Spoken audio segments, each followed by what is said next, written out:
ಕಳೆದ 5-6 ದಿನಗಳಿಂದ ದೊಡ್ಡ ಮಟ್ಟದ ಒಂದು ಮಳೆ ಏನು ಪ್ರಾರಂಭ ಆಗಿದೆ. ಬಹುಶಃ 2018ರಲ್ಲಿ ನಾನು ಮುಖ್ಯಮಂತ್ರಿ ಇದ್ದಾಗಲೂ ಸಹ ಇದೇ ರೀತಿಯಲ್ಲಿ ಕೊಡಗು ಭಾಗ, ಮೂಡಿಗೆರೆ, ಚಿಕ್ಕಮಗಳೂರು ಭಾಗದಲ್ಲಿ, ಸಕಲೇಶಪುರ ಭಾಗದಲ್ಲೂ ಮಳೆ ಆದಂಥದ್ದು ಇವತ್ತು ನನಗೆ ನೆನಪಿನಲ್ಲಿದೆ. ಬಹುಶಃ 2018 ನಂತರ ಈ ರೀತಿಯ ಒಂದು ಮಳೆ ಪ್ರಾರಂಭ ಆಗಿರತಕ್ಕಂಥದ್ದು ಈ ವರ್ಷ ಆಗಿದೆ. ಒಂದು ಕಡೆ ನಮಗೆ ಜಲಾಶಯಗಳು ತುಂಬಿದ್ದು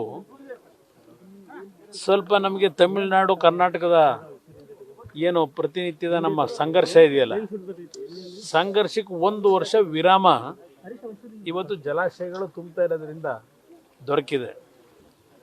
ಆದರೆ ಇನ್ನೊಂದು ಕಡೆ ಈ ಮಳೆಯ ಅನಾಹುತದಿಂದ ಮೂಲಭೂತ ಸೌಕರ್ಯಗಳ ಮೇಲಾಗಿರ್ತಕ್ಕಂಥ ಒಂದು ದೊಡ್ಡ ಮಟ್ಟದ ಒಂದು ಸಮಸ್ಯೆಗಳೇನಿದೆ, ಸಮಸ್ಯೆಗಳಿಗೆ ಸರ್ಕಾರ ಸ್ಪಂದಿಸಬೇಕು ಅನ್ನೋದನ್ನು ಹೇಳಿಕ್ಕೆ ಬಯಸ್ತೀನಿ.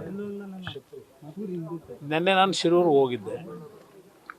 ಶಿರೂರಿನಲ್ಲಿ ಇನ್ನೂ ಸಹ ಮಳೆ ಏನಾದರೂ ಮತ್ತೆ ಮುಂದುವರೆದ್ರೆ ಇನ್ನೂ ಸಹ ಲ್ಯಾಂಡ್ಸ್ಲೈಡ್ ಆಗ್ತಕ್ಕಂಥ ವಾತಾವರಣ ಇದೆ. ಈಗ ಇಲ್ಲೇ ನೀವು ನೋಡ್ತಾ ಇದ್ದೀರಿ ಈ ಪರಿಸ್ಥಿತಿಗಳು ಯಾವ ರೀತಿ ಇದೆ. ನಾನು ಸಕಲೇಶಪುರದಿಂದ ಮುಂದಕ್ಕೆ ಬರ್ತಕ್ಕಂಥ ತಾವುಗಳು ನೋಡ್ತಾ ಬಂದಿದ್ದೀರಿ. ಉದ್ದಕ್ಕೂ ಇದೇ ಸಮಸ್ಯೆಗಳಿದೆ, ಲ್ಯಾಂಡ್ಸ್ಲೈಡ್ ಆಗ್ತಕ್ಕಂಥದ್ದು. ಇಲ್ಲಿ ನನಗೆ ಇವತ್ತಿನ ಈ ಒಂದು ಪರಿಸ್ಥಿತಿಯನ್ನು ನೋಡಿದ್ದೇನೆ. ನೋಡಿ ಇನ್ನೂ ಇಲ್ಲಿ ಪ್ರಶ್ನೆ ಏನು ಅಂದರೆ, ನಮ್ಮ ಇಲ್ಲಿಯ ಒಬ್ಬ ಗುತ್ತಿಗೆದಾರರು 8 ವರ್ಷದ ಹಿಂದೆ ಈ ಒಂದು ಯೋಜನೆಯ ಕಾಮಗಾರಿಯ ಗುತ್ತಿಗೆ ಪಡೆದಿದ್ದಾರೆ. 8 ವರ್ಷದಿಂದ ನಿಗದಿತ ಅವಧಿಯಲ್ಲಿ ಕೆಲಸ ಮಾಡದೇ ಇರತಕ್ಕಂಥದ್ದು ಒಂದು ಭಾಗ ಸಾರ್ವಜನಿಕರಿಗೆ ತೊಂದರೆ ಆಗಿರ್ತಕ್ಕಂಥದ್ದು, ಎಲ್ಲ ಛತ್ರಿ ಬೇಡ ತೆಗಿರೋಣ ತೊಂದರೆ ಆಗಿರ್ತಕ್ಕಂಥದ್ದು. ಅದರ ಜೊತೆಗೆ ಕಳಪೆ ಕಾಮಗಾರಿ. ಇಲ್ಲಿ ಇಂಥ ಒಂದು ನಮ್ಮ ಪಶ್ಚಿಮ ಘಟ್ಟಗಳಲ್ಲಿ ಕೆಲಸ ನಿರ್ವಹಣೆ ಮಾಡಬೇಕಾದ್ರೆ ನಮ್ಮ ಇಂಜಿನಿಯರ್ಸ್ಗಳು ಸಹ ಸ್ವಲ್ಪ ಅವರ ಒಂದು ಪರಿಣಿತಿಯನ್ನು ಇಲ್ಲಿ ಉಪಯೋಗ ಮಾಡಬೇಕಾಗತ್ತೆ. ಇವೆಲ್ಲ ಹುಡುಗಾಟಿಕೆಗೆ ಮಾಡ್ತಕ್ಕಂಥ ಕೆಲಸಗಳಲ್ಲ. ನಾನು ಏನು ಕಣ್ಣಾರೆ ನೋಡಿದ್ದೇನೆ. ನಾನು ಕೇಂದ್ರದ ನಮ್ಮ ಭೂ ಸಾರಿಗೆ ಸಚಿವರ ಹತ್ರನೂ ಚರ್ಚೆ ಮಾಡ್ತೇನೆ. ಈ ಎಲ್ಲ ಇರ್ತಕ್ಕಂಥ ವಿಷಯಗಳ ಮಾಹಿತಿಗಳನ್ನು ಅವ್ರಿಗೆ ಕೊಡ್ತೀನಿ. ಕೊಟ್ಟು ಒಂದು ಸಭೆ ಮಾಡಿ ಅವರನ್ನು ಸಾಧ್ಯವಾದರೆ ಒಂದು ಸ್ಥಳ ಪರಿಶೀಲನೆ ಮಾಡ್ತಕ್ಕಂಥದ್ದಕ್ಕೆ ಮನವಿನೂ ಮಾಡ್ತೇನೆ.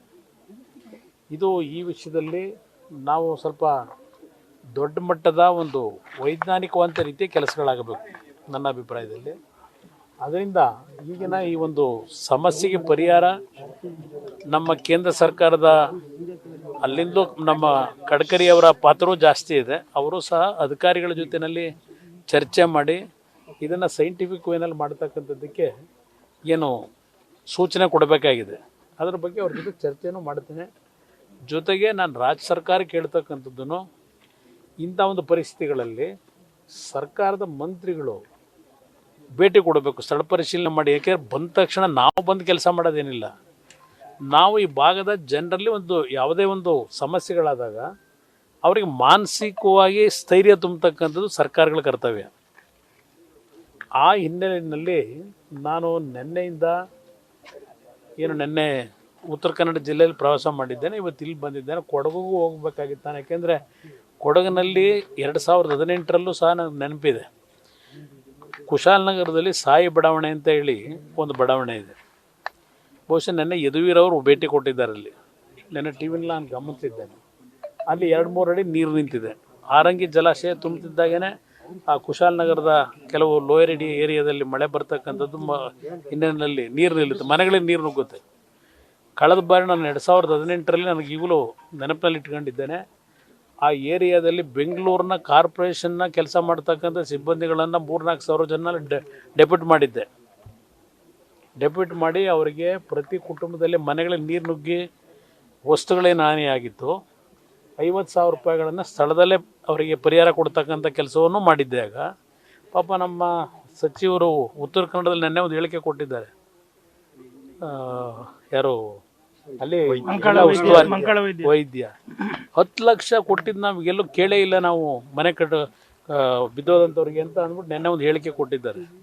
ಬಹುಶಃ ಅವ್ರಿಗೆ ಏನಾದರೂ ಸಮಯ ಸಿಕ್ಕಿದ್ರೆ ಕೊಡಗುಗೆ ಹೋಗಿ ನನ್ನ ಕಾಲದಲ್ಲಿ ತೆಗೆದುಕೊಂಡು ನಿರ್ಧಾರ ಇದೆಯಲ್ಲ, 1,000 ಮನೆಗಳನ್ನು 10 ಲಕ್ಷ ರೂಪಾಯಿ ವೆಚ್ಚದಲ್ಲಿ ಕಟ್ಟಿರ್ತಕ್ಕಂಥದ್ದು ಅಷ್ಟೇ ಅಲ್ಲ, 1 ಲಕ್ಷ ರೂಪಾಯಿಗಳನ್ನು ಪರಿಹಾರ ಕೊಟ್ಟಿದ್ದೇವೆ.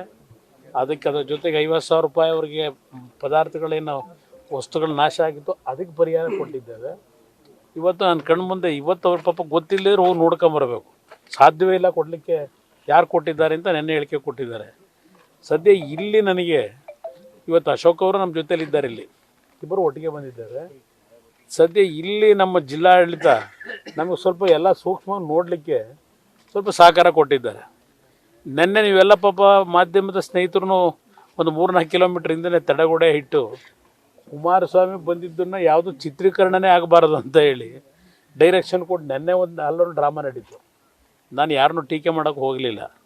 ಅದ್ರ ಒಂದು ಸರ್ಕಾರ ಕೇಳೋದು, ಇವತ್ತು ಕೇಂದ್ರ ಸರ್ಕಾರ ರಾಜ್ಯ ಸರ್ಕಾರಗಳು ಒಂದು ಪರಸ್ಪರ ವಿಶ್ವಾಸದಲ್ಲಿ ಕೆಲಸ ಮಾಡಬೇಕು. ಈ ರೀತಿ ಮಾಡೋದ್ರಿಂದ ಪಾಪ ಹೇಳಿದ್ದಾರೆ ನಮ್ಮ ಮಂತ್ರಿಗಳು, ನಮ್ಮ ಯಾರು ರಾಜಣ್ಣ ಅವ್ರದ್ದು ಬಿಡಿ, ಯಾವ್ದಿರಲಿ ಅದೇನು ತಲೆ ಕೆಡಿಸ್ಕೊಳ್ಳಲ್ಲ. ನಮ್ಮಲ್ಲ ಉಪಮುಖ್ಯಮಂತ್ರಿಗಳವರಲ್ಲ, ಮಿಲ್ಟ್ರಿ ತರಬೇಕಾಗಿತ್ತು ಅಂದವ್ರೆ. ಬಹುಶಃ ಅವ್ರು ಮಿಲ್ಟ್ರಿ ಯಾಕೆ ತರಲಿಕ್ಕೆ ಹೇಳಿದ್ದಾರೆ ಅಂದರೆ, ಈ ರಾಜ್ಯದಲ್ಲಿ ದರೋಡೆ ನಡೀತಾ ಇದೆಯಲ್ಲ, ಟೆರರಿಸ್ಟ್ ಆಕ್ಟಿವಿಟಿಗಿಂತಲೂ ದರೋಡೆ ಚೆನ್ನಾಗಿ ನಡೀತಾ ಇದೆ. ಆ ದರೋಡೆ ನಿಲ್ಲಿಸ್ಲಿಕ್ಕೆ ಮಿಲ್ಟ್ರಿಯನ್ನು ಕರ್ಕೊಂಬರೋಕೆ ಹೇಳಿದ್ರೇನೋ ಗೊತ್ತಿಲ್ಲ ನನಗೆ. ನ್ಯೂಸ್ ಫಸ್ಟ್ ನಿರ್ಭೀತಿಯಿಂದ ನಿಮ್ಮ ಪರವಾಗಿ.